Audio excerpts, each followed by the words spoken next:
विद्यार्थीलाई मारेर मृत्युको मुखमा पुर्याउने केपीओलाई तपाईँ के का आधारमा भोट हाल्नुहुन्छ भन्नुहोस्। छापावासी भोट हाल्ने तपाईँको अधिकार हो र तपाईँले हालेको भोटले देशको अवस्था तपाईँ को व्यक्तिलाई नेतृत्वमा ल्याउन खोज्दै हुनुहुन्छ भन्ने विषयले हामी जनता सम्पूर्ण नेपाली नागरिक र तपाईँ बाहेक सम्पूर्ण 77 नेपाल जिल्लाका नागरिकले प्रश्न गर्न मिल्छ कि तपाईँ कस्तो मान्छेलाई अगुवा बनाउँदै हुनुहुन्छ।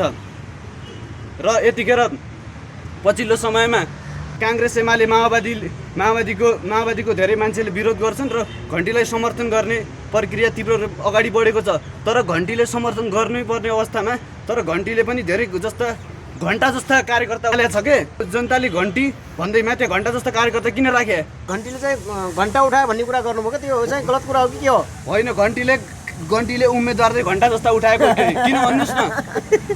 अब कोही के भन्छन् भने हामीलाई चुनाव जिताउनुहोस्, अरे बालिन शाहलाई तपाईँलाई देखाउँछु, रवि लामिछानेलाई देखाउँछु। अरे चुनाव जिताउनको लागि रवि लामिछानेलाई देख्न पाउनु नपाउनु जनताको विषय होइन। रवि लामिछाने बालिन शाहले भोलि सरकारमा आयो भने उनीहरूले गरेको काम जनताले देख्न पायो कि पाएन, त्यो कुरा ठुलो कुरा हो।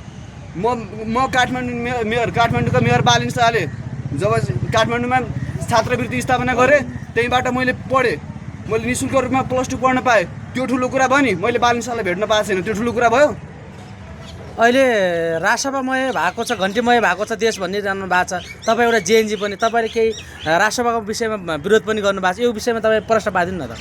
यस्तो हामी भनेको हामी समर्थक, हामी त्यस्तो समर्थक हो जसलाई सही कुरालाई सही र गलतलाई गलत भन्न सक्दिन्छ हामी। किन भन्दा हामी झोले होइन, झोले अरू के हुन्छ, जबसम्म कानमा झोला बोक्न पाउँछ तबसम्म उसले कुनै पनि आवाज बोल्दैन। तर देशको सच्चा नागरिक हो, सच्चा समर्थक हो भने उसले विरोध पनि गर्छ, समर्थन पनि गर्छ।